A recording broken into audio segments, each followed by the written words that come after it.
नमस्कार, दलित फैक्ट में आपका स्वागत है। आज इस वीडियो में हम आपको बताने वाले हैं पेरियार के धार्मिक विचार।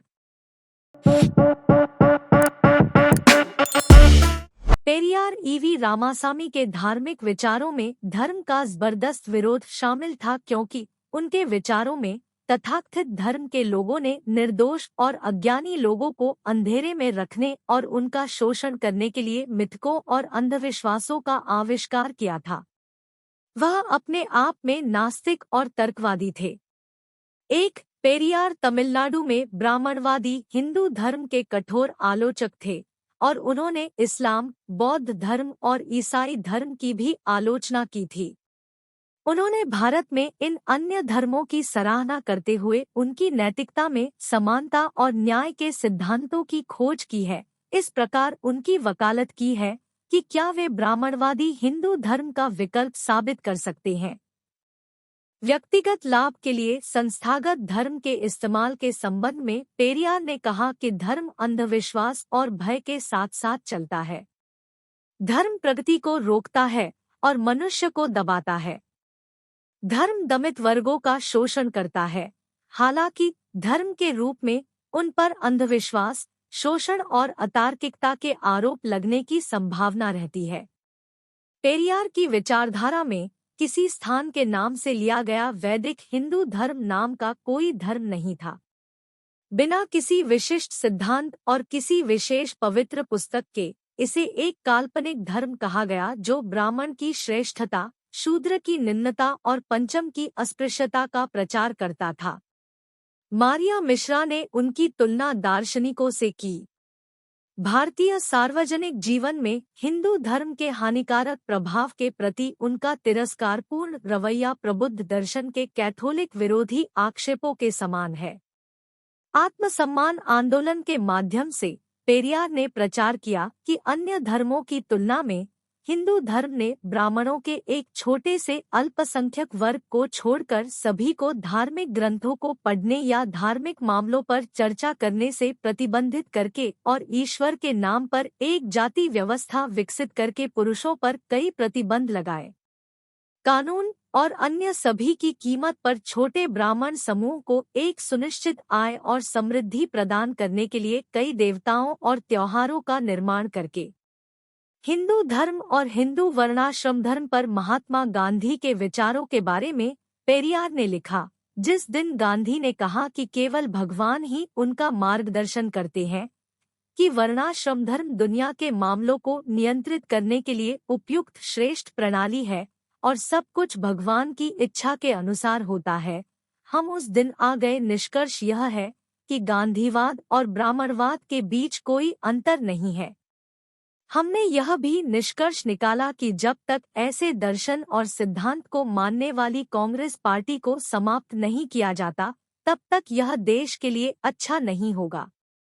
लेकिन अब यह तथ्य कम से कम कुछ लोगों द्वारा पता चला है। उन्होंने गांधीवाद के पतन का आह्वान करने के लिए ज्ञान और साहस प्राप्त किया है। यह हमारे उद्देश्य की एक बड़ी जीत है। जब 1940 के दशक में द्रविड़ राष्ट्रवाद का आदर्श पेश किया गया, तो पेरियार के धार्मिक दर्शन में भी संशोधन करके यह दावा किया गया कि हिंदू धर्म द्रविड़ों का धर्म नहीं था। कोई द्रविड़ वेद नहीं था और द्रविड़ों के बीच प्रचलित आर्य वेदों को पवित्र पुस्तकें कहा जाता था, जो यह निर्धारित करती थी कि द्रविड़ों के साथ कैसा व्यवहार किया जाना चाहिए, लेकिन द्रविड़ों को इन ग्रंथों का ज्ञान प्राप्त करने से रोक दिया गया था। 1940 में न्याय परिसंघ में अपने अध्यक्षीय भाषण में ईवीआर ने कहा, हमें अपने धर्म में कुछ सुधार लाने होंगे। हमारे कई देशवासी सोचते हैं कि वे हिंदू हैं। जब आप खुद को हिंदू कहते हैं, तो आप आर्य सिद्धांतों को स्वीकार करते हैं। हिंदू और हिंदू धर्म शब्दों का उपयोग हमारे पूर्वजों ने अपने किसी भी कार्य में नहीं किया था। विश्व धर्मों के इतिहासकारों का कहना है कि हिंदुओं की पवित्र पुस्तकें वेद, उपनिषद, आगम, पुराण और इतिहास है। आप देखेंगे कि द्रविड़ों के किसी भी प्राचीन धार्मिक कार्य को उन धार्मिक पुस्तकों में शामिल नहीं किया गया है। वेदों आदि का सावधानीपूर्वक अध्ययन बिना किसी संदेह के साबित करता है कि वे द्रविड़ों को अपमानित करने, गुलाम बनाने और उनका शोषण करने के उद्देश्य से लिखे गए थे। यह हिंदू धर्म ही है जो कहता है कि हम शूद्र और राक्षस हैं। फिर यह हिंदू धर्म ही है जो इसके लिए जिम्मेदार है जाति भेद की शुरुआत और भूमिपुत्रों के बीच झगड़े की वृद्धि। हमारे सभी अंधविश्वास और निरर्थक और बेतुके अनुष्ठान और समारोह हिंदू धर्म के सिद्धांतों का पालन करने का परिणाम है। हमारी सामाजिक अधीनता और दासता के अलावा इसने हमारे लिए मार्ग प्रशस्त किया, आर्यों द्वारा राजनीतिक दासता भी। यदि हम शांति से विचार करें तो पाएंगे कि धर्म के क्षेत्र में हिंदू धर्म से मुक्त होना उतना ही आवश्यक है जितना कि राजनीति के क्षेत्र में आर्यावर्त से अलग होना। थानथाई पेरियार ने तर्कवाद को कायम रखते हुए भी इरोड में एक मंदिर के धर्मकर्ता के रूप में अपने कर्तव्यों का पालन किया, जिसकी सभी ने सराहना की। रामासामी ने कहा, ब्राह्मण तमिलों के लिए अभिशाप है। मुस्लिम और ईसाई खुद को तमिल मानते हैं। उनकी पुस्तक वेदांगलिन वंदावलंगल में उनके अलग अलग अध्याय थे जहां उन्होंने कुरान और बाइबिल की आलोचना की थी। शूद्रत्व की बुराई को मिटाने के लिए कभी कभी धर्म परिवर्तन की धमकी दी जाती थी।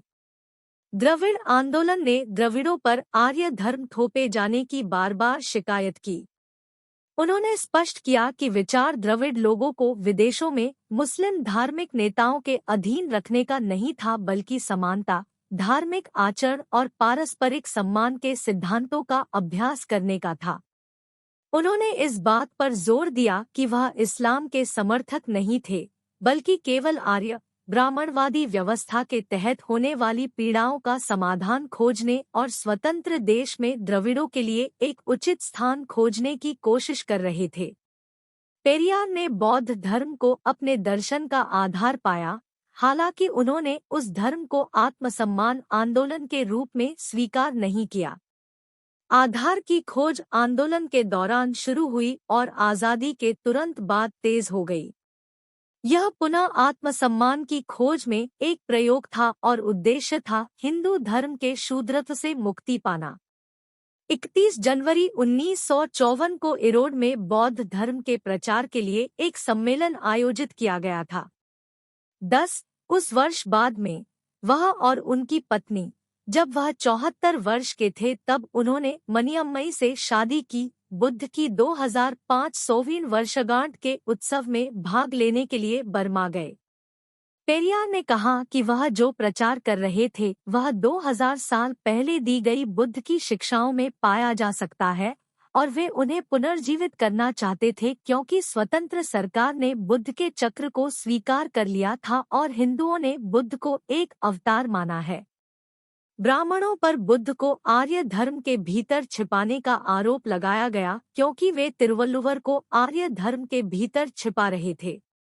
ईवीआर ने बताया कि बुद्ध ने तर्कवाद सिद्धांत के रूप में बुद्धि और किसी भी चीज को स्वीकार करने के लिए विचार प्रक्रिया पर भी जोर दिया।